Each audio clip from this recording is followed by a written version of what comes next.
বীরভূমের ছোট্ট গ্রাম শালবনী। চারদিক জুড়ে শাল, পিয়াল আর মহুয়ার জঙ্গল।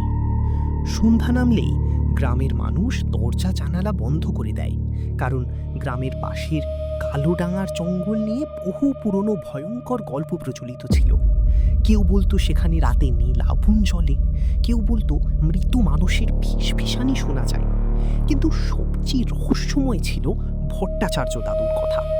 বীরভূমের ছোট্ট গ্রাম শালবনী। চারদিক জুড়ে শাল, পিয়াল আর মহুয়ার জঙ্গল।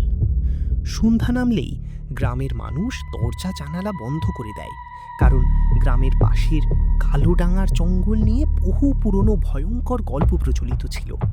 কেউ বলতো সেখানে রাতে নীল আগুন জ্বলে, কেউ বলতো মৃত মানুষের ফিসফিসানি শোনা যায়।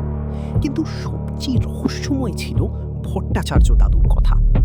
গ্রামের সবাই তাকে সম্মান করলেও একটু ভয়ও পেত।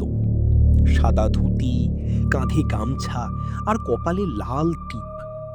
বয়স প্রায় ৮০-র কাছাকাছি, কিন্তু চোখ দুটো ছিল অদ্ভুত তীক্ষ্ণ। তিনি প্রায় বলতেন, কালোডাঙার জঙ্গলে এমন কিছু আছে যা মানুষকে ডাক দেয়, আর একবার গেলে সবাই আর ফিরে আসে না। কেউ তার কথা বিশ্বাস করত না।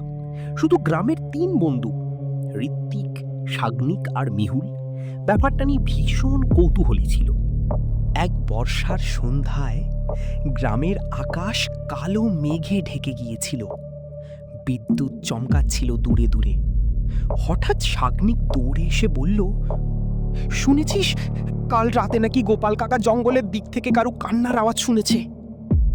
ঋত্বিক হাসল, ভূত টুত কিছু না, নিশ্চয়ই শিয়াল বা বন্য বিড়াল। কিন্তু মেহুল চুপ করেছিল।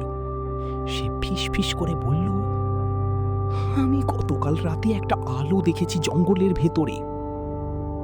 ৩ জনের চোখাচোখি হতেই ঠিক হয়ে গেল, আজ রাতেই তারা কালোডাঙার জঙ্গলে যাবে। রাত ৯:৩০।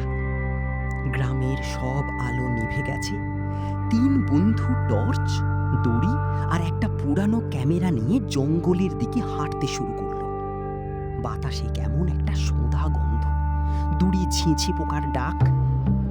জঙ্গলের মুখে পৌঁছাতেই তারা থমকে দাঁড়ালো। সেখানে ভট্টাচার্য দাদু দাঁড়িয়ে আছেন। দাদুর চোখে যেন অদ্ভুত আতঙ্ক। তোরা এখানে কেন? ঋত্বিক সাহস করে বলল, দাদু, সত্যিটা জানতে চাই। দাদু কিছুক্ষণ চুপ করে রইলেন, তারপর ধীরে বললেন, তাহলে যা দেখবি তা ভুলতে পারবি না। দাদুকে অনুসরণ করে তারা জঙ্গলের গভীরে ঢুকল। যত ভেতরে যাচ্ছিল বাতাস ঠান্ডা হয়ে উঠছিল।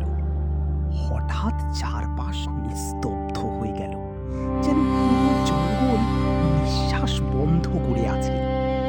তারপরই দেখা গেল সেটা দূরে একটা নীল আলো ভেসে বেড়াচ্ছে। আলোটা কখনো বড় হচ্ছে, কখনো ছোট। মেহুল ভয়ে কাঁদতে লাগলো, ওটা কি? ভট্টাচার্য দাদু ফিস করে বললেন, ওরা এসেছে। হঠাৎ বাতাসের মধ্যে অদ্ভুত গুঞ্জন শোনা গেল। মনে হচ্ছিল বহু মানুষ একসাথে খুব আস্তে কথা বলছে। টর্চের আলো কাঁপতে শুরু করল। সাগ্নিক ক্যামেরা বের করতে ক্যামেরার স্ক্রিনে কিছু একটা দেখা গেল। একজন সাদা পোশাক পরা মানুষ দাঁড়িয়ে আছে গাছের পাশে, অথচ খালি চোখে কিছু নেই। ভট্টাচার্য দাদু ধীরে ধীরে বলতে শুরু করলেন, আজ থেকে প্রায় ৫০ বছর আগে এই জঙ্গলের ভেতরে একটা জমিদার বাড়ি ছিল। জমিদার খুব নিষ্ঠুর ছিল, গ্রামের গরিব মানুষদের উপর অত্যাচার করত। এক রাতে গ্রামের লোকজন বিদ্রোহ করে, জমিদার বাড়িতে আগুন লাগে। সেই আগুনে অনেক মানুষ মারা যায়। তারপর থেকেই এই জঙ্গলে অদ্ভুত সব ঘটনা ঘটতে শুরু করে। ঋত্বিক জিজ্ঞেস করলো, কিন্তু আপনি সব জানলেন কিভাবে? দাদু মাথা নিচু করলেন, কারণ আমি সেই রাতের একমাত্র জীবিত মানুষ। ৩ বন্ধু স্তব্ধ হয়ে গেল। দাদু তাদের নিয়ে একটা বিশাল বটগাছের সামনে দাঁড়ালেন। গাছের গোড়ায় মাটি সরাতেই দেখা গেল লোহার পুরনো দরজা। এই দরজার নিচে আছে জমিদার বাড়ির গুপ্ত ঘর। দরজা খুলতেই ঠান্ডা বাতাস পেরিয়ে এলো। তারা ধীরে ধীরে সিঁড়ি বেয়ে নিচে নামলো।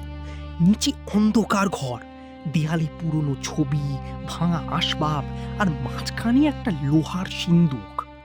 সাগ্নিক সিন্দুক খুলতেই ভিতর থেকে বেরোলো একটা পুরনো ডায়েরি। ডায়েরির পাতায় লেখা ছিল, যারা অন্যায়ের শিকার হয়েছে তাদের আত্মা এই জঙ্গল ছেড়ে যাবে না। ঠিক তখনই চারপাশে প্রবল শব্দ শুরু হলো। দেয়াল কাঁপতে লাগলো, টর্চ নিভে গেল। অন্ধকারের মধ্যে কেউ যেন ফিস ফিস করে বলছে, ফিরে যাও। মেহুল চিৎকার করে উঠল।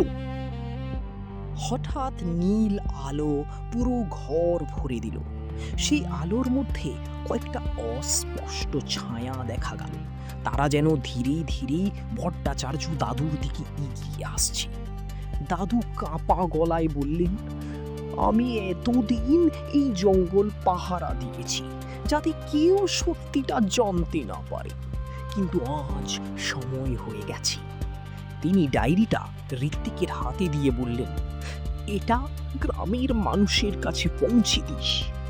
তারপরে হঠাৎ এক ঝলক নীল আলো চারপাশ ঢেকে দিল।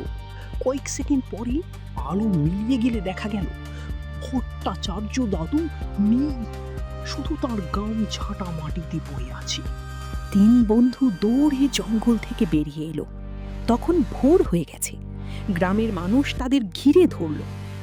ঋত্বিক সব কথা খুলে বলল, কিন্তু গ্রামের সবচেয়ে বৃদ্ধ মানুষটা অবাক হয়ে বললেন, অসম্ভব, ভট্টাচার্য মশাই তো 25 বছর আগেই মারা গেছেন। তিন বন্ধু একে অপরের দিকে তাকালো। ঋত্বিক কাঁপা হাতে গামছাটা বের করলো। গামছাটা তখনও ভেজা, যেন কেউ একটু আগেই সেটা কাঁধে রেখেছিল। দূরে কালোডাঙ্গার জঙ্গলের দিকে তাকাতেই দেখা গেল গভীর অন্ধকারের মধ্যে আবারও একটুখানি নীল আলো জ্বলে উঠেছে। সমাপ্ত।